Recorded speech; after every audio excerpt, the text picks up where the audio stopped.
otras cosas que han venido a... Claro. Y que la gente disfrute también y que lo haga con conciencia, compadre, porque hay unos que son bien borrachos. ¿Qué hubo? ¿Cómo estás acá al lado de este enfrente? Que se van a emborrachar. Pero yo sí limpio. Bueno, eso es lo importante. Eso es lo importante. Ahora, compadre, yéndonos a otro lado, que aquí nos encanta también el tema de las leyendas, compadre. Aquí no puede faltar. Madre. Cuéntanos una, compadre. Bueno, sabemos que hay varias. La iglesia. Yo aquí traigo apuntadas varias que le di, compadre, en una conferencia que... de Agapito, etc. Cuéntanos una, compadre, porque a la gente también le gusta ese pedo. Mira, hay una muy buena que no todo el mundo sabe.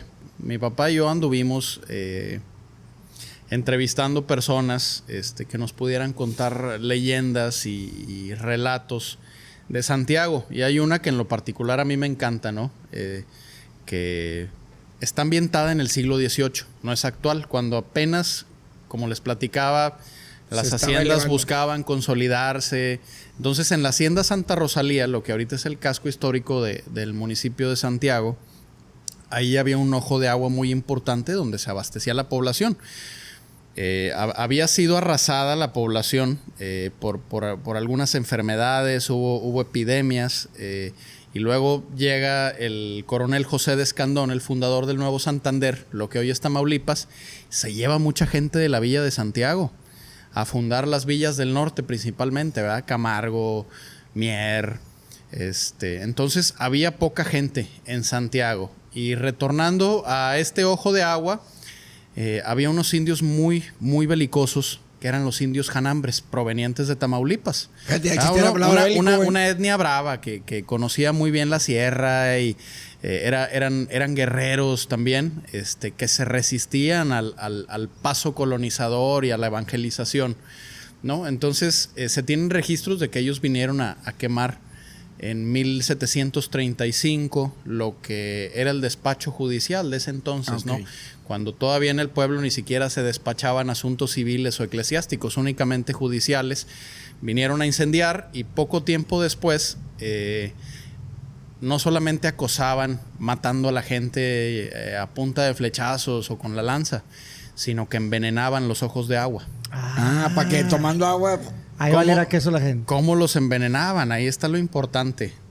Con jícamas echadas a perder o jícamas en descomposición. No mames. La jícama mal cultivada, echada a perder, libera cianuro natural. ¿Hasta la fecha? Sí, claro. Pero, compadre, ¿pelado o así todo braviado lo avientan o cómo está el rollo? Sí, ahí bragado, la pinche mugre, todo echada a perder. ¡Oh, ahí, no, madre! Las aventaban a los ojos de agua, contaminaban el agua. Y a la gente le iba muy mal, ¿verdad? Luego empezaba a padecer fiebre, vómito, diarrea y en las personas vulnerables o mayores, pues hasta la muerte. Ay, entonces, una noche fueron estos indios a envenenar este ojo de agua, fundamental en la historia de nuestro municipio, ¿no? En la conformación de Santiago. Fueron a hacerlo, sí, claro, por cagar el palo, güey.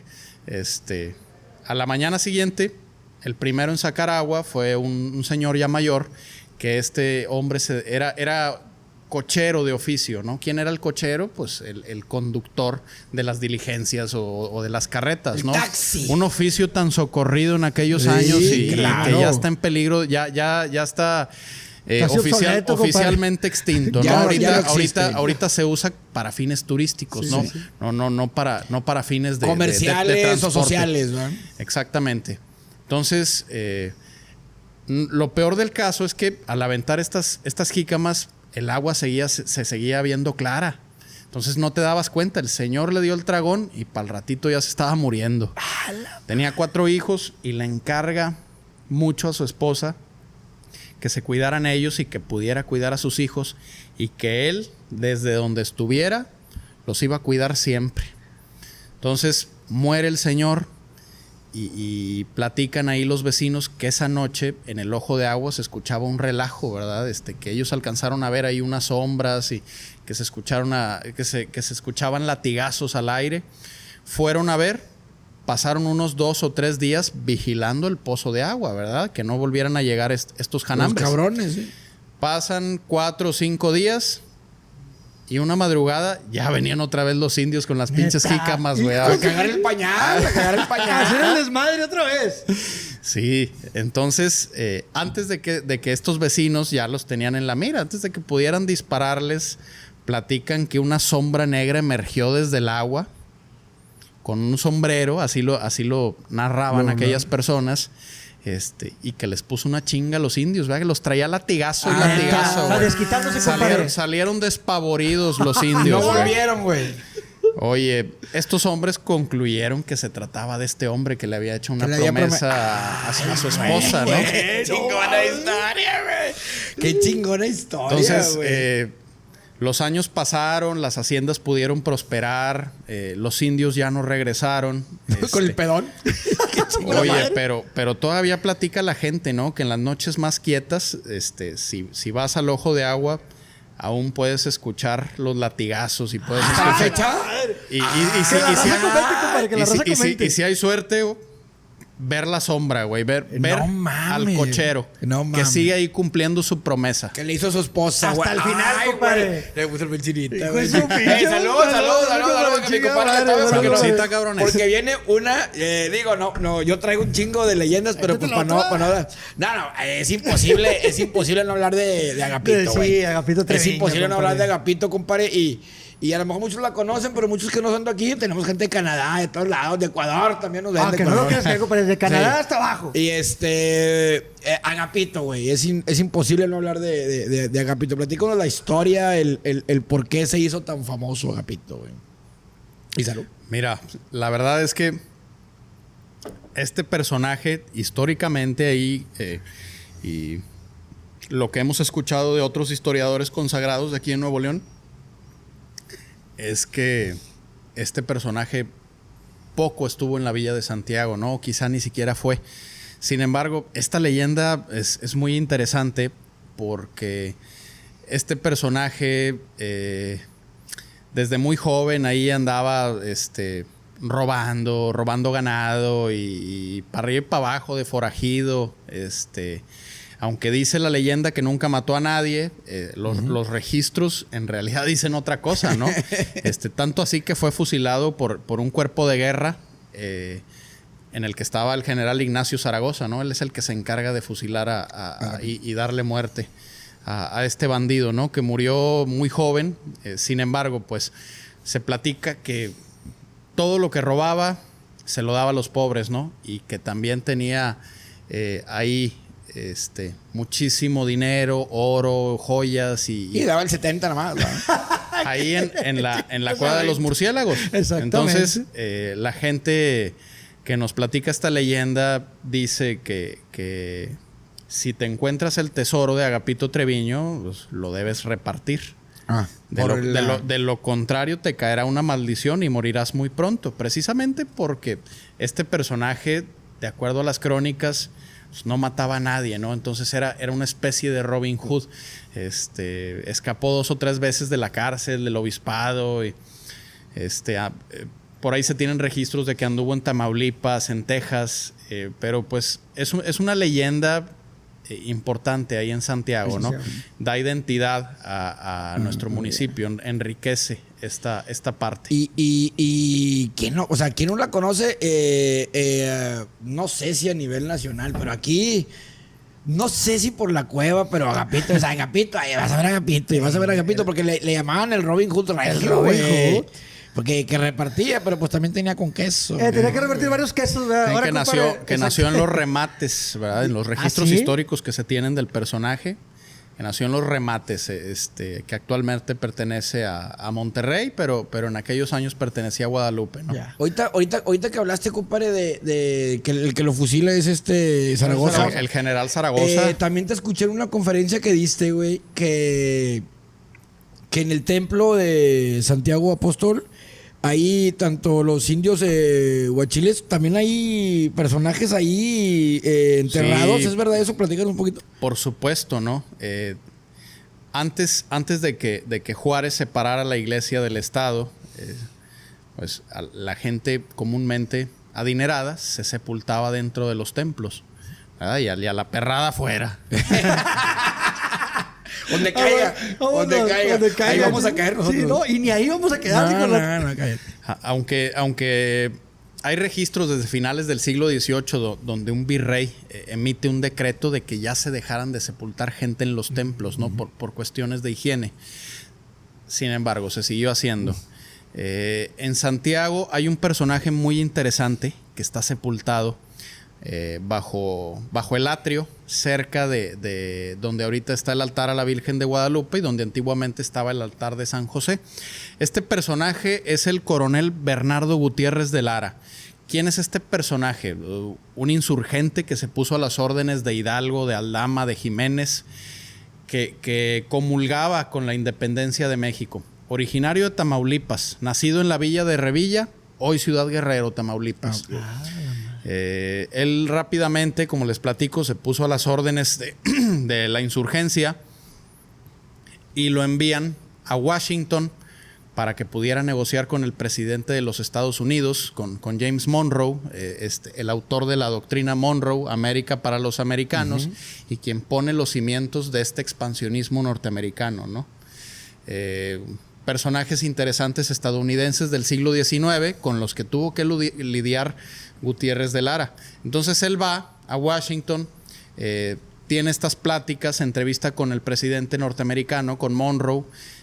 Parece que tiene éxito en su encomienda. Sin embargo, acá ya se habían echado en Acatita de Baján, ya habían atrapado a Hidalgo y a los insurgentes. Entonces él regresa a Nueva Orleans, Luisiana, sur de Estados Unidos, un lugar muy, muy particular, ¿no? Y cultural. Desde ahí empieza a hacer política con algunos generales norteamericanos y acuerdan liberar Texas, ¿no? Entonces, este personaje libera algunas batallas en Texas en nombre de la insurgencia de México todavía y se considera como el primer gobernador de Texas antes de que Texas se separara de México. O sea, él promulga la primera constitución de Texas, aunque los tejanos no lo manejan antes de esa manera. Los tejanos te van a hablar del primer gobernador a partir de 1836, que es cuando logra independizarse la República de Texas. Pero desde 1812, este personaje fue gobernador de Texas, promulgó una constitución, hizo algunas cosas importantes. Luego pierde una batalla, regresa aquí a México y se convierte en el primer gobernador constitucional de Tamaulipas. Un personaje interesantísimo que además, al ser el primer gobernador de este estado, una de las primeras cosas que tiene que hacer es fusilar al primer emperador del país, Agustín de Iturbide. Agustín de Iturbide regresa desde Cuba por Soto la Marina, creyendo que lo estaban esperando. Que está arreglado el pedo. En Ciudad de México, y que él iba a volver a gobernar y que iba a lograr algunos acuerdos que sí logró previamente, ¿no? En la consumación de la independencia. No sabía que ya dentro del territorio mexicano era un traidor. Ya lo tenían puesto, compadre, entonces. Entonces, Bernardo Gutiérrez de Lara es el copartícipe en la decisión de fusilar a Agustín de Iturbide, ahí en Tamaulipas. Qué buena historia, este personaje es bastante famoso en tierras tamaulipecas, ¿no? Incluso en Ciudad Victoria, la rotonda de los tamaulipecos ilustres, está el nombre de Bernardo Gutiérrez de Lara, ¿no? Y él viene a morir aquí a Santiago en el año de 1841 porque tenía una hija viviendo ahí en el centro histórico de Villa de Santiago. Literalmente estuvo solamente 4 o 5 días en Santiago, nada más arregló su funeral con el cura Nuín de aquel momento, y ahí muere, ¿no? Y ahí tenemos los restos. Ya hemos tenido contacto con el gobierno de Tamaulipas, para hacer hemos tenido acercamientos culturales para algún hermanamiento, si se quieren llevar los restos, cosa que yo veo muy, muy complicada. Pero es el equivalente aquí en Nuevo León, Fray Servando Teresa de Mier. Ellos tienen a Bernardo Gutiérrez de Lara, que está sepultado en nuestro municipio. Pero fíjate qué pinche historia. Yo cuando la escuché, o sea, yo la escuché muy superficial, pero ahorita con lo que cuentas, todo lo que hizo es interesante, detalles, compadre. Ahora, compadre, y también como sabemos, como El Generoso, lugar emblemático aquí Nos encanta. en Monterrey, Nuevo León, pues sabemos que también hay cantinas en todos los municipios, compadre, y no más dejar Nos mentir. encanta. Bueno, también le encanta el pedo. Hola, platícanos una de ellas, compadre, muy icónica De también en aquellos Santiago. años, no de ahorita, porque ahorita hay un chingo. Bueno, pues ahorita más hay, bueno, es que hay de todo, compadre. De Santiago todo, de Pero todo. ahorita, una antigua ahora hay bares, ¿no? Ok. Este concepto de cantina allá en Santiago ya está en peligro de extinción. Ok. Pero claro que existieron cantinas icónicas en Santiago, Nuevo León. Una muy icónica estaba en el Cercado. La cantina de Ramón el Chile, así le decían al señor. Casi imaginarás, dijo no. Está con madre, güey. Ramón el Chile, así sería el vato. Oye, entonces, una cantina pequeña que tenía su rocola y tenía una colección impresionante de LPs. Sí, aquí O sea, la música que le pidieras, ahí estaba la mujer. el señor la tenía, ¿no? Por 100 pesos, pero ya antes, esos monedones. pero antes, al momento de llegar, pues tenía una puerta completamente sellada y nada más, abría por una rendijita. Cuadro rendijita, chico, güey. cuadro Entonces chico. tocabas, ¿verdad? Y ahí abrían. ¡Ay! Pásale. O sea, era cuadro chico, compadre. Sí, Exactamente. sí, la verdad, un lugar de culto, ¿no? Entonces, platicando con el Arqui Juan Alanís, él dice que llevó al famosísimo actor Ignacio López Tarso, que en paz descanse. ¿Cómo no? Primer actor. Primer actor. Una leyenda absoluta que estuvo en la cantina de Ramón el Chile, No güey. mames, güey. Agarrando el pedo ahí en el cercado. Con Ramón el Chile. Casi nadie, güey. No, Saludos, pues, ¿qué bueno, andas saludos a la haciendo? gente de Ramón al Chile, que ahí pongan sus comentarios, Debe raza. haber algún familiar. Exactamente, güey. compadre. Sí, ahí había un familiar del Arqui, que estaba hostigando a López Tarso, ¿verdad? Yo a ti te conozco de un lugar. Como si fuera decía, cagapalos. ¿Y dónde te he visto? ¿Y dónde te...? Ah, ya sé. Saliste en Macario, en la película de Macario.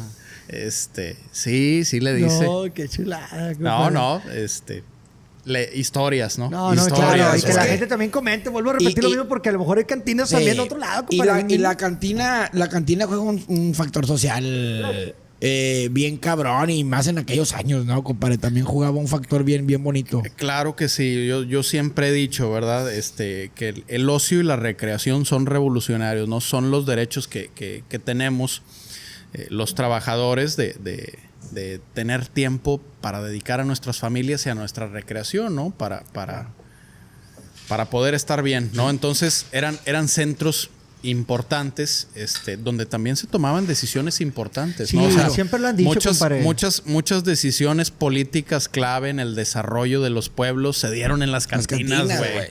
Y es que antes eran chinguizos donde no había para dónde ir más que pues a tomarte un traguito con la raza.